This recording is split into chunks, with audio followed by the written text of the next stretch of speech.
আসসালামু আলাইকুম ভিউয়ার্স, আশা করি সবাই অনেক ভালো আছেন। আর এই তো আমি অনেক ভালো আছি। আমরা এখন বাজারে যাচ্ছি, আমি আর মিথিলা। এই যে আমরা দুই বান্ধবী এখন ঘুরতে যাই। ও আমাদের ঈশ্বরদী শহরের কিছুই চিনে না, চিনাইতে যাবো ইনশাআল্লাহ।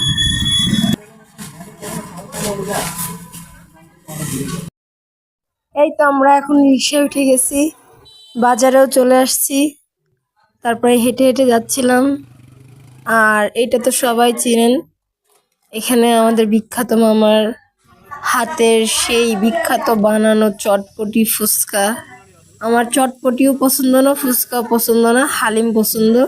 তো মিথিলার আবার ফুচকা চটপটি দুইটা পছন্দ, ওর হালিম পছন্দ না। এজন্য ওর জন্য বাধ্য হয়ে ফুচকা খেলাম। আর ফুচকা এত পরিমাণে ঝাল দেয় যা বলার ভাষার বাইরে, এর জন্য আমার পছন্দ না। হালিম আমার ভালো লাগে। তারপরে এখানে মামার সাথে একটু গল্প করতেছিলাম। আর আমাদের এই মামার বিখ্যাত ফুচকা যে খাবে সে বারবারই এখানে খেতে আসবে। 50 টাকা প্লেট, 12 পিস থাকে, অসম্ভব পরিমাণের স্বাদ।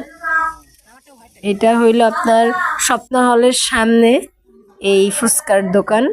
তো মোটামুটি সবাই ওনাকে চিনে। তো 2 প্লেট নিয়েছিলাম। পরে বাজারের ভিতর দিয়ে ও রেলের জংশন দেখবে, তো রেলের জংশন দেখতে গেছিলাম। আর আমাদের বাজারে তো এখন অনেক ফাস্টফুডের দোকান। রেলে জংশনে ওঠার সময় ও আশেপাশের দোকানগুলো দেখতেছিলাম। পরেও আমি একটা মোজা নিলাম আর ওকে একটা মাস্ক কিনে দিলাম। মাস্কটা অবশ্য ওর মুখে হয় নাই, কারণ ও আমার থেকে একটু লম্বা আর মাস্কটা যে দিছিল একটু ছোট হয়ে গেছিল।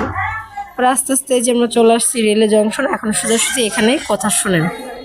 মূলত আমরা এখান থেকে চালতার আচার কিনতে আসছি।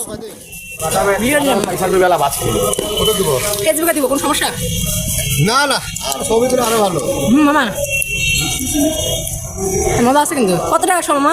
40 টাকা সব আছে, 30 টাকা। প্রতিদিন কি এখানে পাওয়া যাবে আপনি? হ্যাঁ হ্যাঁ, এখানে মানে আমার শুক্রবার বাদে। শুক্রবার বাদে এখানে না? হ্যাঁ। খালি চালতাই বেছেন? হ্যাঁ হ্যাঁ, সাথে। আমাদের ঘোরাঘুরি শেষ, রিক্সায় উঠে গেছি, এখন বাসায় চলে যাচ্ছি। আর চলে যাওয়ার সময় ভিডিওটা করছি। Bye bye.